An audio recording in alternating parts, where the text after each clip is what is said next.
শেখ হাসিনা এলেন, আমি বলে দেখেন আমাকে খালেদা জিয়া বলেছেন আপনাকে দিয়ে অনুষ্ঠান শুরু করে, যে টেলিভিশনে যে আজকের যে পরবর্তী শৈশব যদি থাকে তাহলে এটা খালেদা জিয়া এবং জিয়া রহমানের বড় কৃতিত্ব। আমি 1970-এ হঠাৎ আমাকে বিটিভি, তখন ছিল পিটিভি, পাকিস্তান টেলিভিশন কর্পোরেশন, আমাকে বলা হলো যে 1970-এর ইলেকশনে অ্যাঙ্করম্যান হিসেবে আমাকে দায়িত্ব দেওয়া হলো। আমি কিন্তু কোনোদিন টেলিভিশন চ্যানেলে অ্যাপিয়ার করিনি। তখন ডিআইটি রোড থেকে, ডিআইটি অ্যাভিনিউ থেকে এটা হতো এবং এক রুম থেকে সব হতো। এই নির্বাচন যেটা 1970, যে নির্বাচনে শেখ মুজিবুর রহমান এবং আওয়ামী লীগ নিরঙ্কুশ সংখ্যাগরিষ্ঠতা পেয়েছিল, সেটা কিন্তু আমি ছিলাম সেই অনুষ্ঠানের অ্যাঙ্করম্যান। 48 ঘন্টা আমাকে কাজ করতে হয়েছিল, সম্পূর্ণ নতুন একটি ব্যক্তি। এবং আমার নামে পশ্চিম পাকিস্তানের কাগজে প্রশ্ন হলো যে এই লোক হচ্ছে একজন নিরপেক্ষ লোক, খুব ভালো বলেছে, মিলিটারি ছিল এবং আর্মি থেকেও আমার কাছে এলো, ঠিক আছে, উই আর স্যাটিসফাইড, আপনি ভালো কাজ করেছেন। এটা খুব অদ্ভুত ব্যাপার, আওয়ামী লীগ জিতেছে এবং সে কথা বলছি, সেটা কিন্তু স্বীকৃতি দিচ্ছে এআই খান এবং তার কোম্পানি এবং পশ্চিম পাকিস্তান, এবং আমাকে এর জন্য অনেক কৃতিত্ব দেওয়া হয়েছিল। এই নিউ স্টার ইজ বর্ন, ওই নিউ স্টার এখন ওল্ড হয়ে 90 বছর বয়সে এখন ওল্ড স্টার হিসেবে এখানে এসেছি। এরপরে আইয়ুব খানের পরে তিনি কিন্তু বাংলাদেশ টেলিভিশন যে এখন যে রামপুর ভবন আছে, ওটা কিন্তু তিনি স্থাপন করেছিলেন। শেখ মুজিবুর রহমান ব্যক্তিগতভাবে উনি চাইতেন না টেলিভিশনকে, বলতেন যে, ভাবতেন যে এটা বড় লোকদের জায়গা, এবং রেডিওতে তিনি থাকতে চেয়েছিলেন, তার হয়তো যুক্তি ছিল। কিন্তু জিয়া রহমান সাহেব পরে যখন এলেন, তখন তিনি বললেন টেলিভিশন তো থাকবেই, এবার থেকে কালার টেলিভিশন করতে হবে। আজকে যে কালার টেলিভিশন দেখছেন, এটা কিন্তু জিয়া রহমানের জন্য হয়েছে। এবং তিনি আমাকে ডেকে পাঠালেন, বললেন যে আপনাকে করতে হবে এমন অনুষ্ঠান, আমার সব মন্ত্রীদের আপনার মুখে আমি সমালোচনা শুনতে চাই। সেটা আমি করেছিলাম রক্ষণাবেক্ষণ সপ্তাহের নামে উনি। এবং প্রথম অনুষ্ঠানে কিন্তু আমি কিছু ভয় ছিলাম, সত্যি কি দেশের প্রেসিডেন্ট এরকম বলতে পারেন যে আমাকে তার মন্ত্রীদের সমালোচনা করতে, আমি করিনি।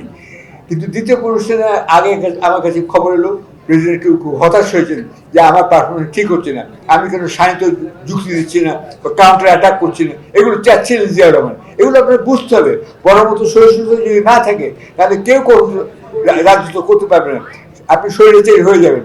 জিয়া রহমান কিন্তু ওই জন্য তিনি সব মন্ত্রীদের ডেকে ডেকে করলেন। আমি একটা পথ বেছে নিলাম যে প্রথম ধাক্কাতে ঘায়ল করতে হবে যে মন্ত্রীকে পরবর্তীকালে আমি ইন্টারভিউ করব। ধরুন তার নাম ছিল মোহাম্মদ ইমরান আলী সরকার। মোহাম্মদ ইমরান আলী সরকার এক মন্ত্রী এলেন, মন্ত্রী, আমি জিজ্ঞেস আপনার নাম কি, আমি ইমরান নামে আমাকে পরিচিত। আমি বললাম আপনি মহানবীর নাম বাদ দিয়ে গেলেন, মোহাম্মদ বললেন হ্যাঁ বলতে পারেন মোহাম্মদ ইমরান, আর আলী সরকার তো বললেন না, ওটাও বলতে পারেন। এরপরে বললেন যে এটা কি ব্যাপার, আপনি নিজের নামই জানেন না, আপনি মন্ত্রী তো কি করছেন তাহলে বলেন। এই তারপরে বলেন, তখন ঘায়ল হয়ে গেল। এইভাবে কিন্তু আমি প্রোগ্রাম শুরু করলাম, জিয়া রহমান খুব পছন্দ করলেন। যাই হোক, এরপরে ঘটনা আবার অনেক ঘুরে গেল, এরশাদ সাহেব এলেন গেলেন, সবকিছু আছে। এরপরে খালেদা জিয়া যখন আপনার প্রধানমন্ত্রী 2001 সালে, তখন তিনি আবার আমাকে ডেকে পাঠালেন, নাগপুর আমাকে নিয়ে গেল যে আপনি অনুষ্ঠান চালু করেন। আমি বললাম আমি করলে তো আমাকে একমাত্র পথ হচ্ছে আমি যে রাশি নালে আমাকে সরকারের দালাল বলবে, তাই আমি টেলিভিশন করছি বিটিভিতে, এটা ঠিক হবে না। তারপরে না, আপনাকে করতে হবে, আপনার লোকে আপনার প্রোগ্রাম শুনতে চায়, দেখতে চায়। কিন্তু আমি বললাম তাহলে আমাকে বলতে হবে যে শেখ হাসিনাকে দিয়ে আমি প্রোগ্রাম শুরু করতে চাই। শেখ হাসিনা ধর 25 মিনিট রোডে থাকেন, আমি গেলাম 25 মিনিট রোডে, গিয়ে দেখি যে সেখানে তখনও শেখ হাসিনা গোসল করছেন। আমার অ্যাকচুয়ালি বলতে হবে যতবার তার সঙ্গে আমার অ্যাপয়েন্টমেন্ট হচ্ছে, তিনি সবসময় বাথরুমে থাকেন, আমি বুঝি না ব্যাপারটা কি। আধা ঘন্টা পরে তিনি বাথরুম থেকে এলোকেশন এলেন, এবং আমাদের সবাই কিন্তু ক্লিপবোর্ড হাতে নিয়ে নোট লিখছে সম্পূর্ণ, যত আপনার চিন্তা করতেন জিল্লুর রহমান থেকে শুরু করে সবাই।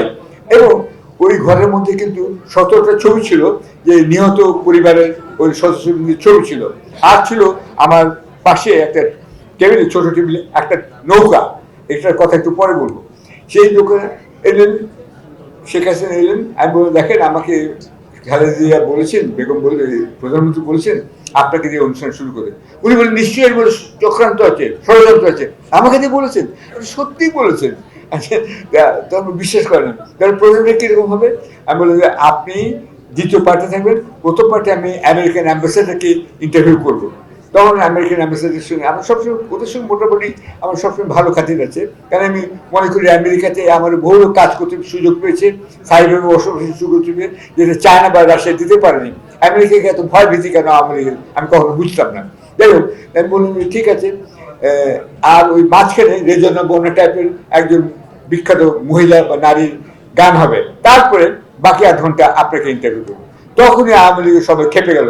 আপনি বুঝতে, আপনি বিদেশে গেছেন, সরিষায় আপনার লন্ডনের লোক, আমাদের নেত্রী কত বড় সম্মান উচ্চতা, আপনি আমেরিকান অ্যাম্বাসেডার তার সঙ্গে একই প্রোগ্রাম হবে না, হবে না এই বলুন আপনি, তাহলে আমি ওই প্রোগ্রাম করবো না। আমি বললাম, বেরিয়ে গেলাম বাড়ি থেকে। বেরিয়ে যখন যাচ্ছি তখন আমাকে এসে বললো যে ও বেরোনোর আগে আমি একটা কথা বললাম যে আপনাদের মানসিকতা অত্যন্ত বিকৃত মানসিকতা, আমিও প্রোগ্রাম করবো না, কিন্তু আপনার নেতৃত্বের সুযোগ পেলেন না। আর কতটা বিকৃত আমি বুঝিয়ে বলছি। আমি ওই টেবিলের উপর যে নৌকাটা রাখা ছিল ওটা তুললাম, তুলে দেখালাম, দেখেন এটা প্লাস্টিকের নৌকা, বাংলাদেশে কাঠের নৌকা যেটা আপনার প্রতীক। দ্বিতীয়ত, এটা হচ্ছে ইটালির গন্ডোলা, ভেনিসের গন্ডোলা, যেখানে হাত পড়া লোক আছে আর ওদিকে প্রেমিকা বসে আছে, গন্ডোলা ঠেলছে, ভেনিসের নৌকা। তৃতীয়ত, এটা মেড ইন হংকং, চাইনিজ বা তৈরি, এই নৌকা রেখেছেন। বাংলাদেশে কি কোনো নৌকা ছিল না? আপনার এই ড্রয়িং রুমে এত বড় একটা মিটিং হচ্ছে দেখার জন্য। বলুন ধন্যবাদ। এটাতে বুঝবেন যে আপনারা কতখানি বিকৃত মানুষ, গোলমেলে মাথা আছে আপনার। বিচারপতি বলেছিল না, he is a wrong headed person, সত্যিই তাই। আমি তখন বেরিয়ে গেছি, তখন আব্দুল আলী আয়, আমার অনেক নৌকা আছে। তখন কি আমাকে জোর করে আবার নিয়ে আসা হলো। এই দেখেন, আমার দেখেন রূপার আছে, সোনার আছে, তামার আছে, পিতল আছে, এতগুলো নৌকা আমার সামনে দেওয়া হলো। আমার এগুলো নিয়ে আপনি যাবেন, যেখানে খুশি সেখানে যান, আমি আর প্রোগ্রাম করবো, আমার হয়ে গেছে। এই জন্য আপনার এই লাল গোলাপ প্রোগ্রাম আবার শুরু হলো না।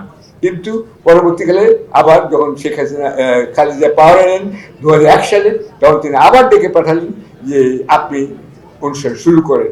এখানে সেই লাল গোলাপ নামে বিচিবিত করেছিলাম, পরবর্তীকালে ওটা নিষিদ্ধ হয়ে যায়, কিন্তু বাংলাদেশ আবার সুযোগ দেয়।